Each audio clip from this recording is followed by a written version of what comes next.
Yo, guys. So, last couple videos, I've been talking about this idea of 1,000 true fans. So I figured I might as well just take a step back and actually come over to this page. I think it's a blog post, and talk about it. It's really an idea. It's the idea that inspired me to really jump in and get back into training a little bit earlier than I should. It's put a time crunch on me, but I don't care. It's something that's very, very intriguing to me. And if you're a marketer, this is, even though this isn't written for marketers, it absolutely is written for marketers. This will change your perspective because it changed my perspective in a very, very big way. And here's what this is about. Well, yeah, let me go there first. Here's what this is about. The 1,000 True Fans article, and I very highly suggest you read this immediately, is all about how to win in life. I don't know how to say it any other way. If you're not like Pepsi or Coke or Amoco or Walmart, we can't all be that. This is like the next best thing, especially for you and I as marketers, right? Because we're very, very niche creatures. We're like if we were a key, we would open one really weird lock. There'd be something very valuable on the other side.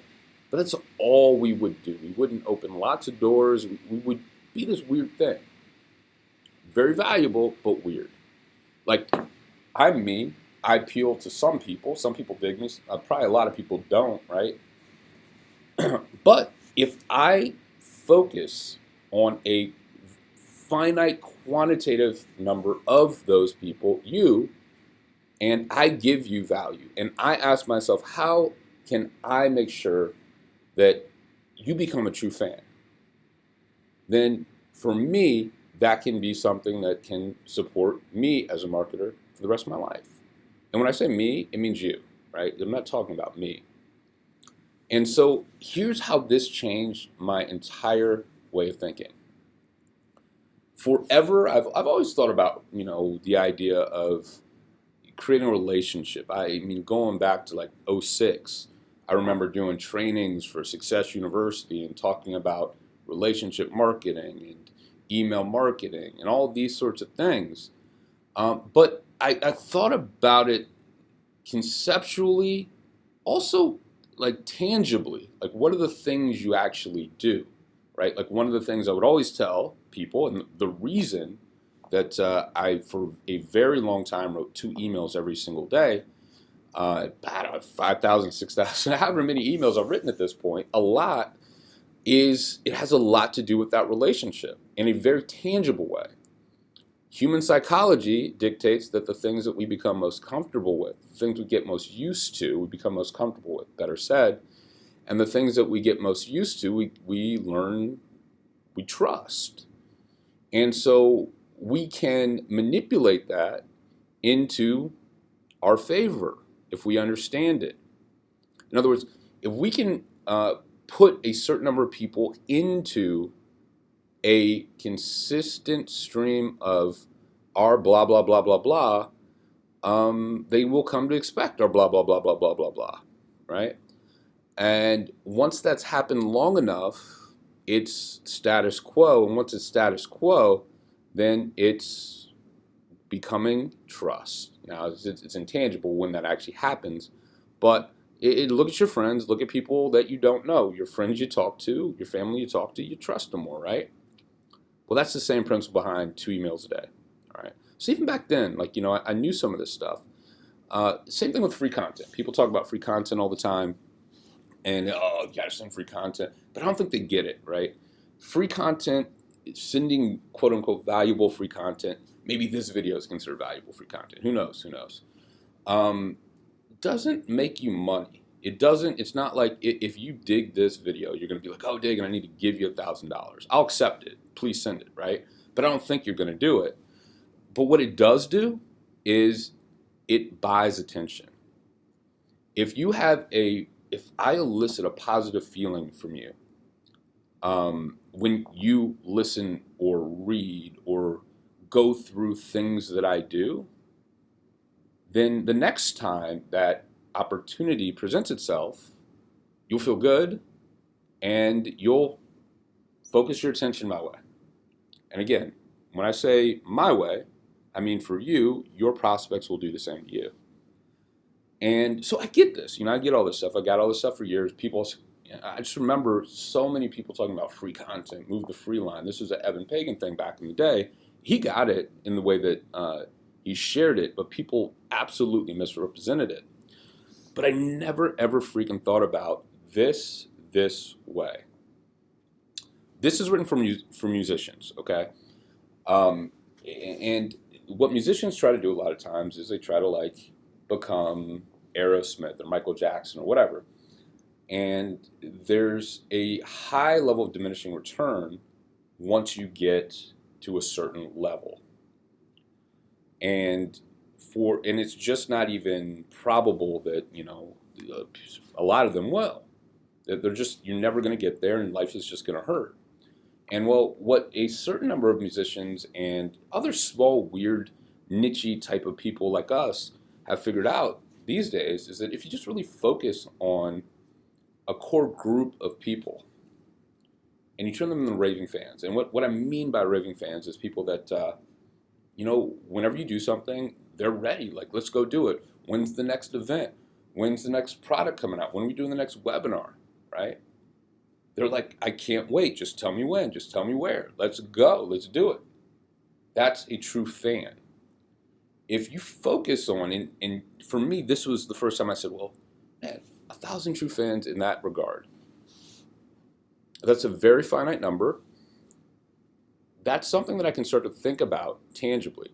What are real factors that I can quantifiably test, track, and all of that, such that I can say, okay, today I have 200 true fans, and last week I had 194.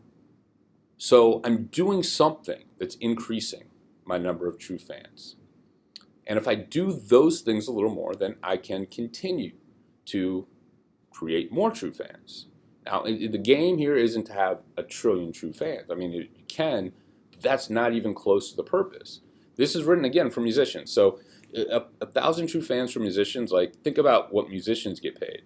They get paid if they have a CD and they have production costs for those CDs, or if they have stuff on no one buys CDs anymore. It's crazy. If they have someone buy something from them on iTunes or Amazon or wherever it is, they've got to pay a fee. And so most of the time, music these days isn't $10, $12 at the most.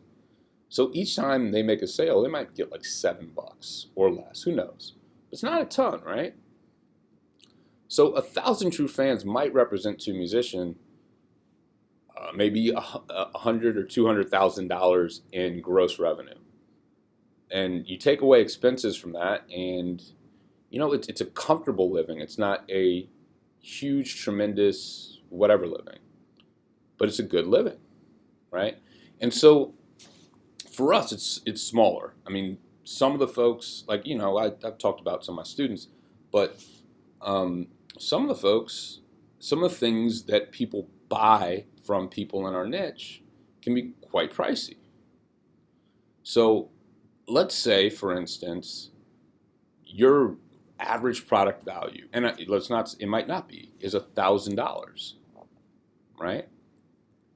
And your average customer, when you release a new product, decides to give you $1,000. Well, if you had 1,000 of them and you release 3 products per year like that, that's a good living. So you can see how the numbers are way smaller for us, which gives us so much more control over what we're going to do in our life, in our business, and there's so much more joy in that, really. I mean, if you can see the fruits of your labor, and that's why I love what I do, because when I look at Jonathan Budd, and I remember where he started, and I remember, each progression, and then $500,000 launch, $1 million launch, $2 million launch, boom. I remember Dave and Dave. I remember David Wood going into Maximum Leverage, buying all my stuff, He like that guy is one of the smartest people I've ever met. Totally opposite way than me, but yeah, I take notes when he talks every single time. Like, dude, I never would have thought of that. But I remember him going to Maximum Leverage. He had no concept of like creating his own products, and he's like, man, I could create my own products. And then he did, and he made some good money. And then boom, him and David Sharp get together and empower, right? Matt Lloyd, right? Matt Lloyd, $1.5 million. I remember $900 per month. This is the joy I get. I look at guys like Mark Call. Man, Mark started. He owned a grocery store in Maine, and now he makes $30,000, $40,000, $50,000 a month. Lawrence Tam. I could keep going on like literally forever. I remember him coming to an event, and I mean, we was doing a little bit, maybe $6,000 or $7,000 a month, decent, but not $100,000 a month with no cost. That's a sweet living. And so the whole point of this is, number one, think about your customers. How many do you actually? We're not customers, fans. People that are down for whatever you do. How many do you actually need? And what do you have to do to create them?